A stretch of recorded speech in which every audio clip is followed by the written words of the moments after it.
Friends, എല്ലാവർക്കും നിമിഷാസ് കിച്ചണിലേക്ക് സ്വാഗതം. ഇന്ന് ഞാൻ തയ്യാറാക്കുന്നത് ഫ്രൂട്ട് പോപ്സിക്കിൾ ആണ്. ഇത് മാങ്ങ ഉപയോഗിച്ചിട്ടാണ് ഞാൻ ഉണ്ടാക്കുന്നത്. വെറും 2 ഇൻഗ്രീഡിയൻസ് മാത്രമേ ഉള്ളൂ. വളരെ പെട്ടെന്ന് തന്നെ നമുക്ക് ഇത് തയ്യാറാക്കി എടുക്കാം. കുട്ടികളൊക്കെ ഒരുപാട് ഇഷ്ടപ്പെടും. കുട്ടികൾ മാത്രമല്ല കേട്ടോ, വലിയൊരു ഒരുപാട് ഇഷ്ടപ്പെടുന്ന ഒരു ഐറ്റം തന്നെയാണ് ഇത്. അപ്പൊ നമുക്ക് എങ്ങനെയാ ഇത് ഉണ്ടാക്കണേന്ന് നോക്കാം. അപ്പൊ നമുക്ക് മാംഗോ പോപ്സിക്കിൾ തയ്യാറാക്കാൻ തുടങ്ങാം. അതിന് വേണ്ടിയിട്ട് ഞാനിവിടെ 3 മാങ്ങയാണ് എടുത്തിരിക്കുന്നത്. ഇതിന് വേണ്ടിയിട്ട് എടുക്കുമ്പോൾ നന്നായിട്ട് പഴുത്ത നല്ല കളറുള്ള മാങ്ങ എടുക്കുക. അപ്പോഴായിരിക്കും നല്ല ടേസ്റ്റ് ഉണ്ടാവുക.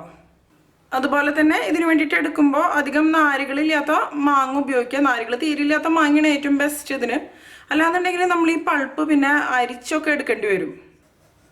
നമുക്കിതിൻ്റെ തോലിയൊക്കെ ഒന്ന് കളഞ്ഞെടുക്കാം.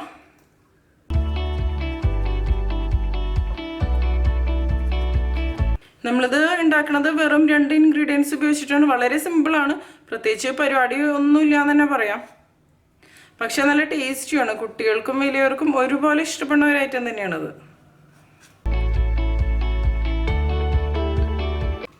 നമുക്ക് എല്ലാ മാങ്ങയുടെയും തൊലി കളഞ്ഞെടുക്കാം. ഇപ്പം ഞാൻ ഈ 3 മാങ്ങയുടെയും തൊലിയൊക്കെ കളഞ്ഞെടുത്തിട്ടുണ്ട്. ഇനി നമുക്കിത് കട്ട് ചെയ്തെടുക്കാം. ഇത് കട്ട് ചെയ്തതിന് ശേഷം ഞാൻ ഈ മിക്സിയുടെ ജാറിലേക്ക് ഇട്ട് കൊടുക്കണം.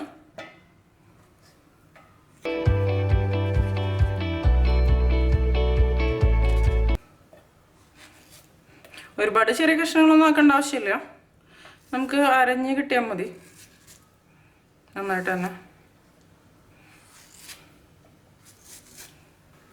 എല്ലാ മാങ്ങയും നമുക്ക് ഇതുപോലെ തന്നെ കട്ട് ചെയ്ത് ഇടാം.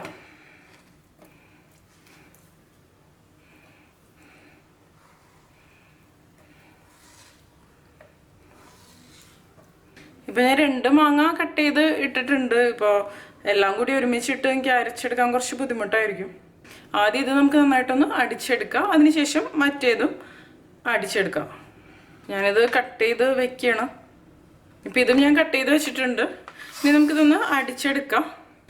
ഇത് മിക്സിയിലിട്ട് അടിച്ചെടുക്കുന്നതിന് മുമ്പ് നമ്മൾ എടുത്തിരിക്കുന്ന മാങ്ങയുടെ ടേസ്റ്റ് ഒന്ന് നോക്കുക. ഇതിപ്പോൾ നല്ല മധുരമുള്ള മാങ്ങയാണ്, തീരെ പുളിയൊന്നുമില്ല. പക്ഷെ എന്നാലും നമ്മളിതിലേക്ക് പഞ്ചസാര ചേർത്ത് കൊടുക്കണം, അല്ലാന്നുണ്ടെങ്കിൽ ടേസ്റ്റ് ഉണ്ടാവില്ല. ഞാനിതിലേക്ക് പഞ്ചസാര ചേർത്ത് കൊടുക്കണം.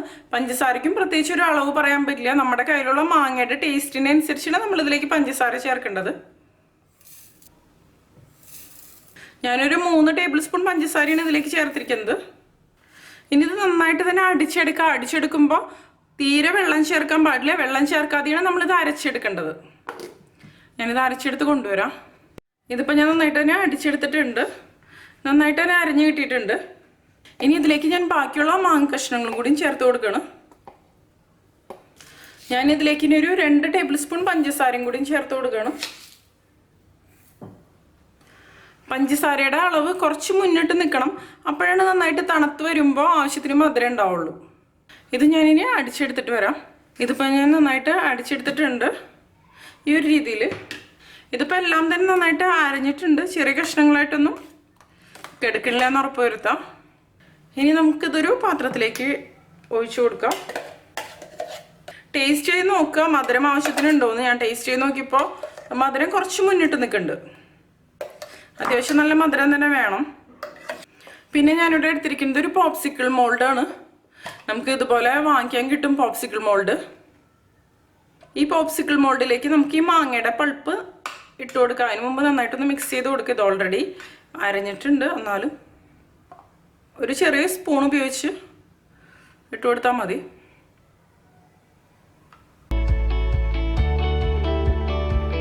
ഇപ്പോൾ നാരുകളുള്ള മാങ്ങയാണ് നമ്മൾ എടുത്തതെന്നുണ്ടെങ്കിൽ നമുക്കിതിപ്പോൾ ഡയറക്റ്റ് ഇതിലേക്ക് ഇടാൻ പറ്റില്ല. നാരുകളൊക്കെ കളഞ്ഞതിന് ശേഷം മാത്രമേ ഇടുക. അല്ലാന്നുണ്ടെങ്കിൽ ഇത് ടേസ്റ്റ് ഉണ്ടാവില്ല. എല്ലാത്തിലും നമുക്ക് ഇതുപോലെ തന്നെ ഇട്ട് കൊടുക്കാം. ഇത് ശരിക്കും പറയാൻ കാണുമ്പോൾ ഐസ്ക്രീമിൻ്റെ ഒക്കെ പോലെ തോന്നും. പക്ഷെ ഐസ്ക്രീം അല്ല. നമ്മളിതിലേക്ക് ജസ്റ്റ് മാങ്ങ മാത്രമല്ലേ ചേർത്തിട്ടുള്ളൂ. അതുപോലെ നമ്മുടെ നാട്ടിൽ പണ്ട് കിട്ടിയിരുന്ന ഐസ് ഫ്രൂട്ട് എന്ന് പറയുന്ന ഒരു സംഭവമല്ലേ, അതുമല്ല ഇത്. ഇത് നല്ല ക്രീമി ആയിട്ടുള്ള ഒരു സ്ട്രക്ചർ ആയിരിക്കും. നല്ല ടേസ്റ്റിയാണ്.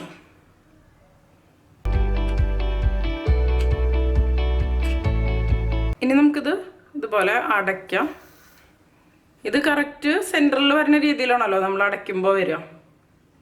ഇതിലും ഇതുപോലെ തന്നെ ഇട്ട് കൊടുക്കാം. ഇപ്പോൾ നമ്മുടെ നാട്ടിലൊക്കെ മാങ്ങയുടെ സീസണല്ലേ, അപ്പോൾ മാങ്ങയൊക്കെ ഒരുപാട് ഉണ്ടാവുമല്ലോ. അപ്പോൾ കുട്ടികൾക്കൊക്കെ ഉണ്ടാക്കി കൊടുക്കാൻ പറ്റിയ നല്ലൊരു ഐറ്റം തന്നെയാണ്. ഈ ഒരു ഷേപ്പായ കാരണം കുട്ടികൾ ഇഷ്ടപ്പെടുകയും ചെയ്യും. ഞാനിവിടെ മിക്കവാറും മാങ്ങയുടെ സീസണിലൊക്കെ ഉണ്ടാക്കാറുണ്ട് ഇത്. പിന്നെ ഈ പോപ്സിക്കിൾ മോൾഡ് കണ്ടു കഴിഞ്ഞാൽ കുട്ടികൾക്ക് കളിക്കാനൊക്കെ എടുത്തിട്ട് പോകും. ഭയങ്കര ഇഷ്ടമാണത്. ഇപ്പോൾ പോപ്സിക്കിൾ മോൾഡ് ഇല്ലയെന്നുണ്ടെങ്കിൽ കുൽഫിയുടെ മോൾഡൊക്കെ ഉണ്ടാവില്ലേ, അതിലും നമുക്ക് ഇതുപോലെ തന്നെ ചെയ്യാം. അത് ഷേപ്പ് കുറച്ച് വ്യത്യാസം ഉണ്ടാവുന്നുള്ളൂ. ഇപ്പോൾ കണ്ടില്ലേ ഈ ഒരു രീതിയിൽ ഒന്ന് ജസ്റ്റ് ഇതുപോലെ ഒന്ന് തട്ടി കൊടുക്കാം, എല്ലാവരുടെയും ഒരുപോലെ ആവാൻ വേണ്ടിയിട്ടാണ്. ഇപ്പോൾ പോപ്സിക്കിൾ മോൾഡും കുൽഫി മോൾഡും ഇല്ല എന്നുണ്ടെങ്കിൽ നമുക്ക് സാധാരണ ഐസ് ക്യൂബ്സ് ഒക്കെ ഉണ്ടാക്കുന്ന ട്രേ ഇല്ലേ, അതിൽ നമുക്കിത് ഒഴിച്ചു കൊടുക്കുക. അതിനുശേഷം അതിൻ്റെ സെൻറ്ററിൽ ഓരോ ടൂത്ത് പിക്ക് വെച്ച് കൊടുക്കുക. അങ്ങനെ നമുക്കിത് ഉണ്ടാക്കാം. ഇനി ഇത് കുറഞ്ഞതൊരു 8 മണിക്കൂറെങ്കിലും ഫ്രീസറിൽ വെച്ച് സെറ്റ് ചെയ്തെടുക്കുക. ഞാനിപ്പോൾ രാത്രിയാണ് ഇപ്പോൾ ഉണ്ടാക്കണത്. അപ്പോൾ നാളെ രാവിലെ ആകുമ്പോഴേക്കും ഇത് സെറ്റായിട്ട് വന്നോളും. അതിനുശേഷം ഞാൻ ഇതിൽ നിന്ന് എങ്ങനെ എടുക്കാമെന്ന് കാണിക്കാം. ഇപ്പോൾ കണ്ടില്ലേ നമ്മുടെ മാംഗോ പോപ്സിക്കിൾ റെഡി ആയിട്ടുണ്ട്. ഇനി നമുക്ക് ഇതിൽ നിന്ന് അൺമോൾഡ് ചെയ്യാം.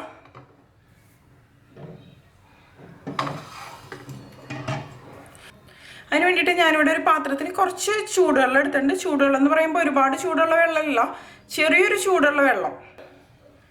ഇനി ഇത് ഈ വെള്ളത്തിലൊന്ന് ജസ്റ്റ് ഒന്ന് മുക്കി വയ്ക്കുക. ഒരുപാട് ചൂട് കൂടുതലുള്ള വെള്ളത്തിൽ നമ്മൾ മുക്കരുത് കേട്ടോ. ഇപ്പോൾ സാധാരണ പച്ചവെള്ളത്തിൽ മുക്കിയാലും പെട്ടെന്ന് തന്നെ നമുക്ക് അൺമോൾഡ് ചെയ്തെടുക്കാൻ പറ്റും. പക്ഷേ ചൂടുവെള്ളത്തിലാകുമ്പോൾ പെട്ടെന്ന് തന്നെ നമുക്ക് അൺമോൾഡ് ചെയ്തെടുക്കാം. അതായത് ഇളം ചൂടുള്ള വെള്ളം. അതുപോലെ ഒരുപാട് സമയം വെക്കേണ്ട ആവശ്യമില്ല, ജസ്റ്റ് ഒന്ന് വെച്ച് എടുത്താൽ മതി.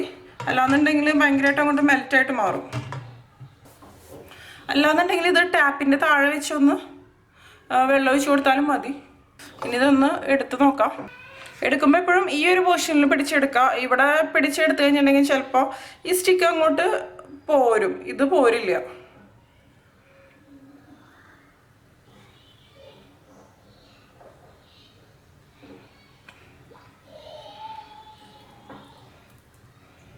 കണ്ടില്ലേ ഈ ഒരു രീതിയിൽ നല്ല ക്രീമി ആയിട്ടുള്ള ഒരു സ്ട്രക്ചറാണ്. ഇതിപ്പോൾ ഞാൻ ഒരെണ്ണം എടുത്തിട്ടുണ്ട്. ഇതുപോലെ തന്നെ എല്ലാം എടുക്കാം നമുക്ക്. ഞാനിപ്പോൾ ഒരെണ്ണം എടുക്കണുള്ളൂ, കാരണം ഇത് കഴിക്കുന്ന സമയത്ത് എടുക്കേണ്ടതാണ് നല്ലത്. അല്ലാന്നുണ്ടെങ്കിൽ എല്ലാം മെൽറ്റായിട്ട് പോവും. അപ്പോൾ എല്ലാവരും ട്രൈ ചെയ്ത് നോക്കിയിട്ട് നിങ്ങളുടെ എക്സ്പീരിയൻസ് ഷെയർ ചെയ്തോളൂ കേട്ടോ. നിങ്ങൾക്ക് എൻ്റെ വീഡിയോ ഇഷ്ടമാക്കുകയാണെങ്കിൽ നിമിഷാസ് കിച്ചൺ സബ്സ്ക്രൈബ് ചെയ്തോളൂ കേട്ടോ. പിന്നെ ലൈക്ക് ചെയ്യുക, അതോടൊപ്പം നിങ്ങളുടെ ഫ്രണ്ട്സിനും ഫാമിലിക്കും ഒന്ന് ഷെയർ ചെയ്ത് കൊടുക്കുകയും ചെയ്യുക. അതുകൂടാതെ നിങ്ങളുടെ അഭിപ്രായങ്ങൾ കമൻറ്റ് ചെയ്തോളൂ കേട്ടോ. അപ്പോൾ മറ്റൊരു അടിപൊളി റെസിപ്പിയിൽ നമുക്ക് വീണ്ടും കാണാം.